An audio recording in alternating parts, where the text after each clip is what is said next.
좋은 질문이에요. 그럼 현 상황에서 어떻게 하냐? 자, 저번에도 강의했지만 현 상황에서는 어떻게 돼요? 돈 버는 방법 딱 있어요. 현 상황에서. 크게 두 가지 방법이 있어요. 저번에 한번 제가 강의를 했어요. 이런 공황 시기에 대거부가 탄생해요. 동황 시기에 대거부가 이때 탄생해요. 자, 가난했던 사람들이 어떻게 공황 시기에 대거부를 탄생해요. 이게 사람들이 잘 모르는데 그거를 갖다가 잘 이게 그 공황 시기를 갖다가 잘 파고드는 게 그 어마어마한 거부들이 많아요. 근데 진짜 거부들은 이름이 안 알려져. 왜? 그러기 때문에 거부야. 원래 거부들은 이름을 안 날려. 자, 이름을 날리는 애들은 뭐야? 그런 애들은 졸부라고 해요. 에? 그러면 뭐 빌 게이츠나 뭐 워린 버핏이나 뭐 이병철 정주영 회장 뭐 졸부인가요? 이런 말 하면 근데 명동 큰 어르신들 말로는 그런 양반들 졸부라고 해요. 자, 저 대표적인 이번 인류의 최고 대표적인 졸부가 누구냐? 빌 게이츠. 이번 시대에 어떻게 우리가 잘 알고 있는 대표적인 졸부가 누구냐? 빌 게이츠. 왜 졸지의 부자가 됐잖아. 졸지의 부자가 된 사람을 졸부라고 해요. 자, 빌 게이츠가 아무것도 없고 빈털때 있는 대학생이 어떻게 해요? 갑자기 뭐 어떻게 해가지고 세계 1등 부자가 됐어. 일단 데이터적으로 뭐 하여튼 비공식적으로는 말고 공식적으로는 빌 게이츠가 최고 부자예요. 그거는 누구도 다 인정을 하죠. 자, 누가 이걸 졸부라고 짧은 시간에 이게 불을 갖다 확 이루는 가다가 졸지에 불을 이룬 사람을 갖다 이게 졸부라고 해요. 그럼 거부는 뭐예요? 보통 거부들은 클 것자에다 부자. 보통 거부들은 대를 이어요. 사람들이 잘 모르는데. 보통 거부 집안들이 있어요. 근데 얘네들은 어떻게 자기네들 부자라고 절대 날리지 않아요. 자, 자기가 부자라고 알리는 순간 어떻게 되냐? 그 부를 뺏으러 오거나 어떻게 질투하는 사람이나 하거나 해서 그 부가 소멸이 많이 돼요. 그래서 이게 진짜 부자들은 자기 부를 갖다 절대 누설을 안 해요. 이거는 부자의 거부들의 이거 기본기야, 이거는 지금. 그래서 우리가 빌 게이츠보다 부자 겁나 많아, 이 세상에. 사람들이 보는데. 겁나게 많아. 근데 어떻게, 나 부자 아니다. 없다. 하고, 입에 딱 잡아떼니까, 이게 뭐, 비공식적인 부자들이 많은 것 뿐이야, 그냥. 하여튼, 그래요. 그럼 졸부들이 다 어떻게 해요? 이 공황 시기를 거쳐서 이 호황 시기 때 거의 대부분 탄생을 해요.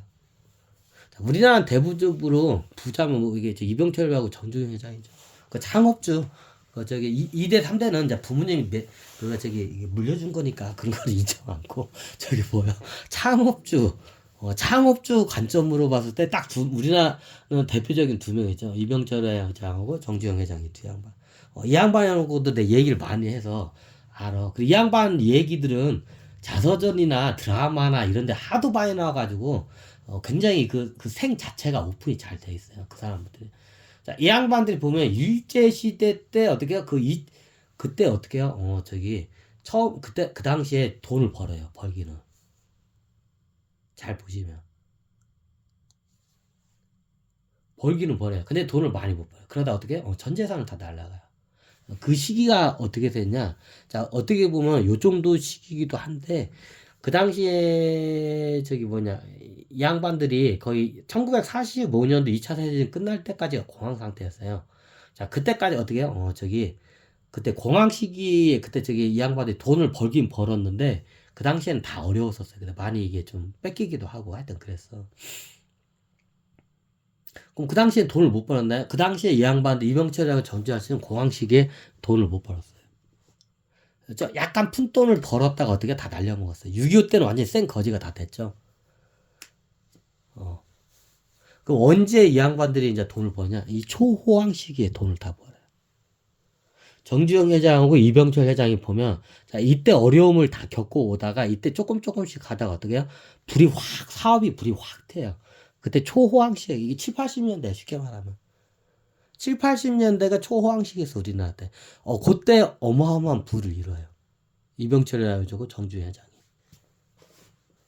이때 불을 이룬 거야. 그럼 이때는 불을 못 내네. 이때는 이 양반들이 세상 물정을 잘 몰라서 불을 못 내렸어. 그러면 예전 2차 세계대전 때하고 저기 뭐냐 공항시계 그러면 거부들이 많이 탄생했네. 그때 사람들이 잘 모르는데 이때 돈을 어마어마하게 벌었어요.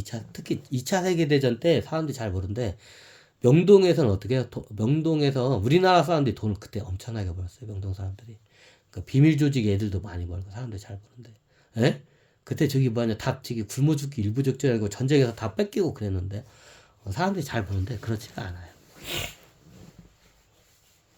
자, 이 얘기를 한번 할까요? 이제 한 사례를 할게요. 자, 이 공황 시기에 어떻게 해요? 돈을 떼돈 어마어마한 거부가 탄생을 해요. 어디서 우리나라 사람들이 명동 사람들이 어떻게 해요? 어마어마하게 어마어마한 거부들이 탄생을 해 이때. 이때 거부들이 어마어마하게 탄생해. 유영철 이 정주영 회장 이 양반들은 애기야. 이 양반들에 비하면 부가 그 정도야. 애기들이야.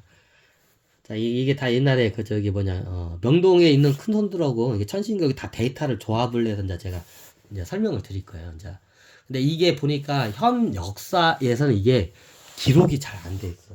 분명히 현상은 일어났는데 기록 자체가 없어. 이제 그거를 한번 얘기를 할까요?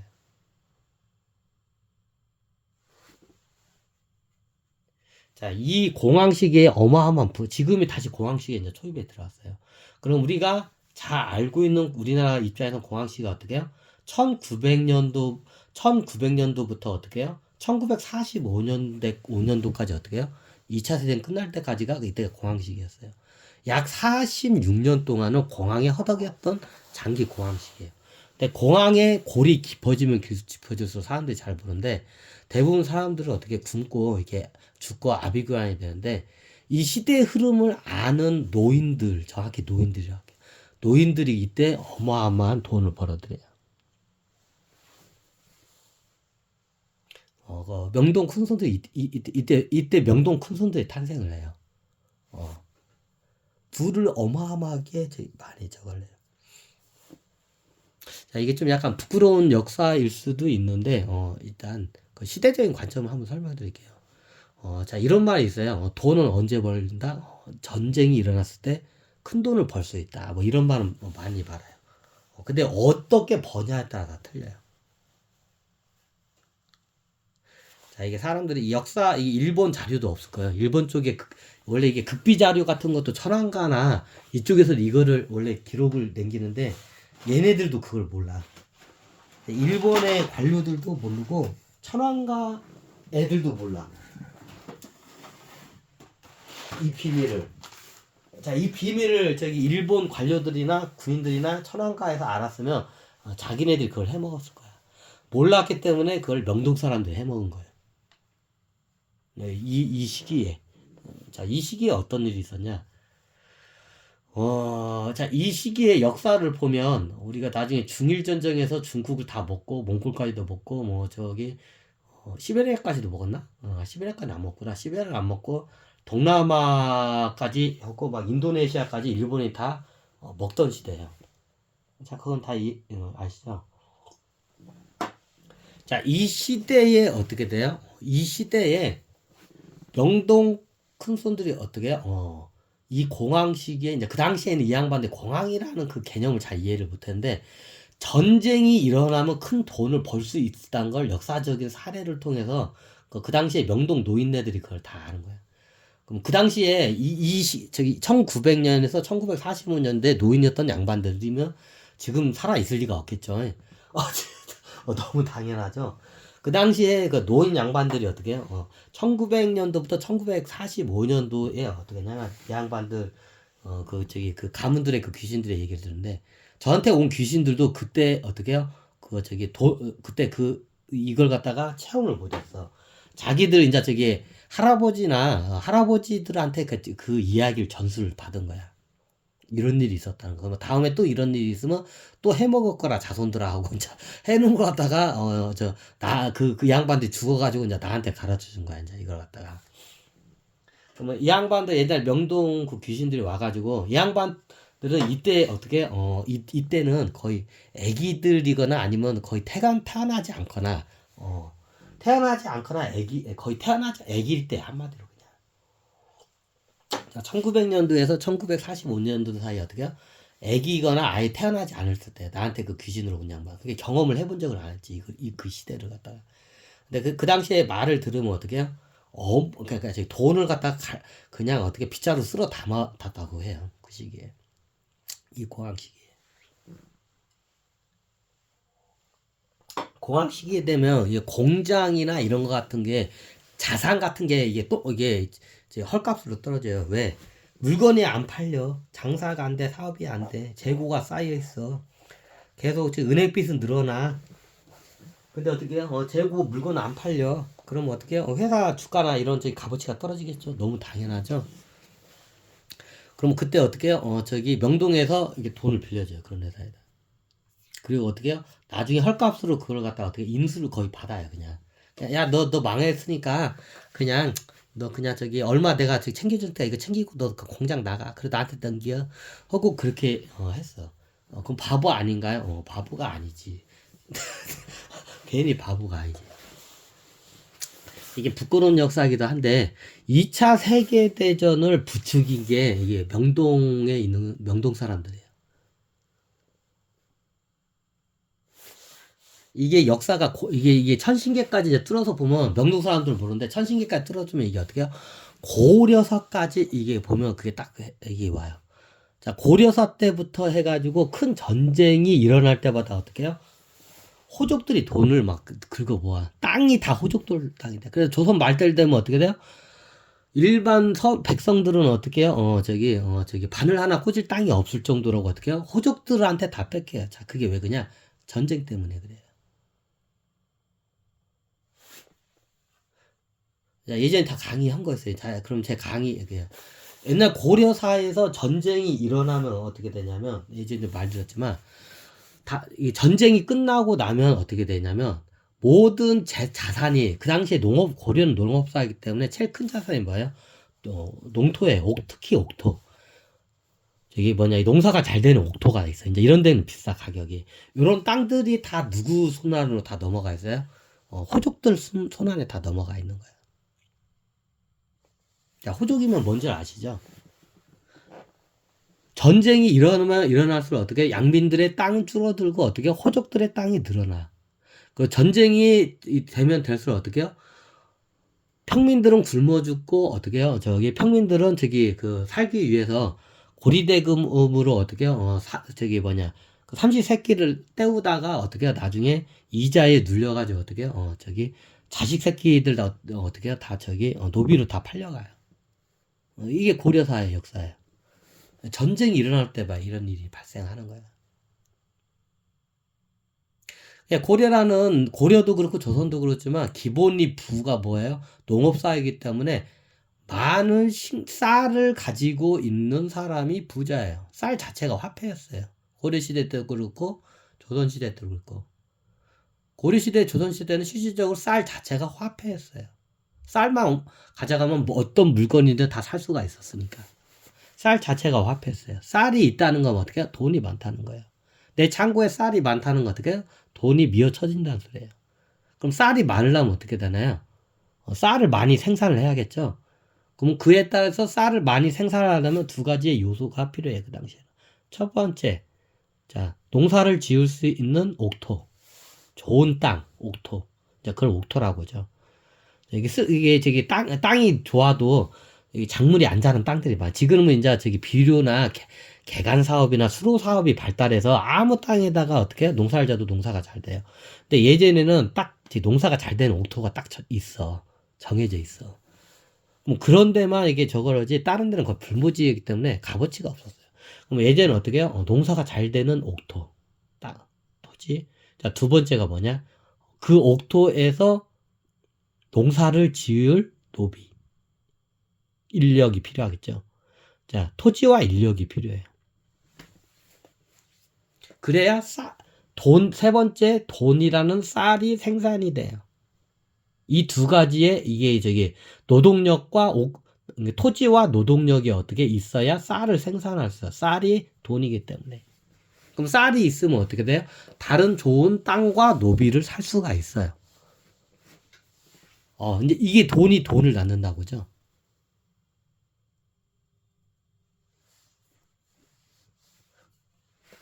그 당시에는 밥 셋이 삼끼만, 셋이, 하루 삼시 세끼만 잘 줘도 스스로 노비로 이게 기어 들어오던 시대였어요, 이게. 이게 보통, 이걸 언제 하냐면, 이걸 작업을 하냐면, 전쟁 시기에 호족들이 이걸 갖다 작업을 해. 그리고 자기 그 지역에 있는 옥토와, 거기 자기 지역에 있는 백성들을 갖다 어떻게 노비로 만들어요. 옥토를 먼저 뺏어내요. 어떻게? 쉬워요. 그냥 가뭄이 치고 없으면 먹고 살아야니까 쌀을 빌려가야 돼. 식량을. 그럼 나중에 어떻게 고리대금에 걸리면 어떻게 돼요? 근데 이자가 나와서 나중에 못 갚아. 그러면 첫 번째로 땅을 뺏겨요. 그럼 땅을 뺏기면 나중에 농사 지을 땅이 없으니까 어떻게 해요? 얘네들이 굶어 죽게 그럼 또 빌려요. 그럼 어떻게 두 번째 뺏긴 경우 어떻게 해요? 그러니까 노비가 되는 것이 자식들을 뺏겨요. 자식들이 노비가 돼. 자식들을 팔아요, 대부분. 자, 이때 이 공황 시기에 얼마나 명동 사람들이 어마한 부를 갖다가 말도 안 되는 부를 이뤄요. 그리고 자기는 돈 없다고 딱 시침이 때 부자의 법칙, 거부의 법칙이 있어요. 내가 부자인 거를 절대 알리지 말라. 이거 이순신 장군 말 아니에요. 이순신 장군은 나의 죽음을 알리지 말라 했고, 옛날 명동 사람들의 여기는 어떻게 해요? 내가 부자인 것을, 거부인 것을 알리지 말라. 이게 명언이야, 이쪽 사람들. 그러면 얘네들이 옛날 호족인가요? 명동 사람들이 대부분이 어떻게 돼요? 예전에 고려 시대 때 호족 출신 사람들이에요. 자, 명동이 예전에 지금 우리가 알고 있는 명동 그쪽 서울 남산 밑에가 뭐예요? 예전에 한양 도성에 방귀 끼는 양반들이 남산 밑에 다 기거했어. 이거는 유명한 일화죠. 다 알고 있죠, 이거는. 그러면 그 당시에 큰 대신들이 다 거기 살아. 저택 같은 거 지어놓고, 큰 집 지어놓고. 그러면 큰 대신들이 예전에 어떻게 대부분이 고려 시대부터 내려오는 호족 가문들이에요. 자, 우리가 역사 시간에 고려 초에는 호족으로 했다가, 고려 말대쯤은 권문세족으로 했다가, 조선 초에는 신진사대부로 했다가, 양반으로 했다가, 이렇게 하죠. 자, 그 가문이 그냥 명칭만 바뀐 거야. 자, 이런 말 하면, 근데 명칭만 바뀐 거예요. 그 토착 세력들, 고려시대는 그 토착 세력들이 이게 어떻게 조정으로 들어와요. 조정으로 들어가서 조정 일을 해. 그럼 조정에 있으면, 자, 어떤 일이 발생하냐. 고급 정보가 돌아요. 너무 당연하죠. 고급 정보가 돌아.